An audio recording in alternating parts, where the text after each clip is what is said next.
Hi అండి, welcome back to విహీస్ vlogs. ఈరోజు recipe వచ్చేసి tasty and healthy dry fruit laddu అండి.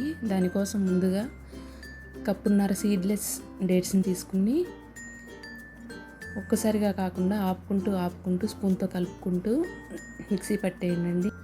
స్టవ్ ఆన్ చేసుకుని ప్యాన్ పెట్టుకుని 2 టేబుల్ స్పూన్ల నెయ్యి యాడ్ చేసుకుని నెయ్యి అంతా కరిగిన తర్వాత కట్ చేసిన బాదం పప్పు, కట్ చేసిన జీడిపప్పు యాడ్ చేసుకుని దోరగా ఫ్రై చేసుకోండి. అవి 70% ఫ్రై అయిన తర్వాత కిస్మిస్ కూడా యాడ్ చేసుకుని ఫ్రై చేసుకోండి. మీ ఇష్టం, ఇంకా దేంట్లో ఏ డ్రై ఫ్రూట్స్ అయినా యాడ్ చేసుకోవచ్చండి. ఇవన్నీ ఫ్రై అయిపోయిన తర్వాత లాస్ట్లో కొంచెం ఎండు కొబ్బరి పొడిని యాడ్ చేసుకుని 1 మినిట్ వరకు ఫ్రై చేసి స్టవ్ ఆఫ్ చేసేసి వాటిని సపరేట్ ప్లేట్లోకి తీసుకోండి. అదే ప్యాన్లో 1 టేబుల్ స్పూన్ నెయ్యి యాడ్ చేసి ముందుగా మిక్సీ పట్టి పెట్టుకున్న డేట్స్ పేస్ట్ని కూడా యాడ్ చేసి 3 మినిట్స్ వరకు లో ఫ్లేమ్లో ఫ్రై చేసుకోండి. ఇలా చేయడం వల్ల లడ్డు టేస్ట్ బాగుంటుంది.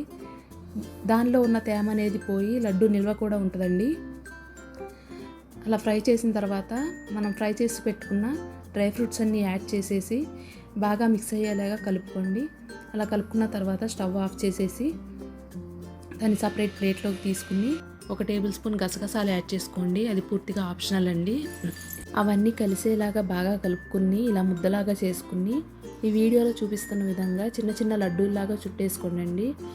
అంతే, easy, tasty and healthy dry fruit laddu ready అవుతుందండి. నా రెసిపీ నచ్చింది కదా, నచ్చితే లైక్ చేయండి, షేర్ చేయండి, నా ఛానల్ని సబ్స్క్రైబ్ చేసుకోండి. Thanks for watching.